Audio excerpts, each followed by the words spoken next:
കർത്താവ് തൻ്റെ ജനത്തിൻ്റെ ബലവും തൻ്റെ അഭിഷിക്തൻ്റെ സഹായകനും രക്ഷകനും ആകുന്നു. 28-ാം സങ്കീർത്തനം 8-ാമത്തെ തിരുവചനം. 3 കാര്യങ്ങൾ. കർത്താവ് തൻ്റെ ജനത്തിൻ്റെ ബലമാകുന്നു. ഒരു ദൈവ പൈതലിൻ്റെ ബലം കർത്താവാണ്. ശക്തി കർത്താവാണ്. പടനായകൻ കർത്താവാണ്. നേതാവ് കർത്താവാണ്. നയിക്കുന്നത് കർത്താവാണ്. തൻ്റെ ജനം ദൈവത്തിന് വളരെ പ്രധാനപ്പെട്ടതാണ്, വളരെ പ്രിയപ്പെട്ടതാണ്. അവൻ തന്നെയാണ് പ്രിയരെ നമ്മുടെ ബലം. അവൻ നമ്മെ നയിക്കുന്നു എന്നുള്ളതാണ് നമ്മുടെ ശക്തി. വീണ്ടും പറയുന്നു, തൻ്റെ അഭിഷിക്തൻ്റെ സഹായകനാണ് ഈ ദൈവം. കർത്താവ് ചിലരെ അഭിഷേകം ചെയ്തിട്ടുണ്ട്.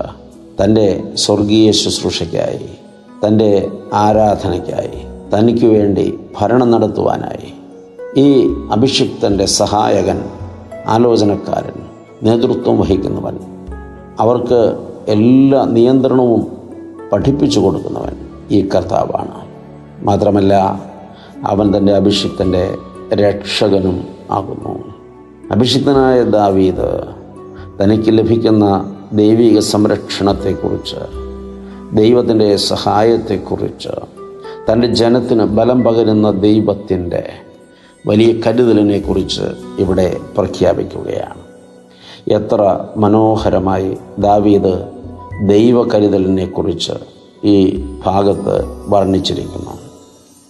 നമുക്കും ഈ കരുതൽ നിരന്തരം ലഭ്യമാകുന്നുവല്ലോ. ദൈവം അനുഗ്രഹിക്കട്ടെ.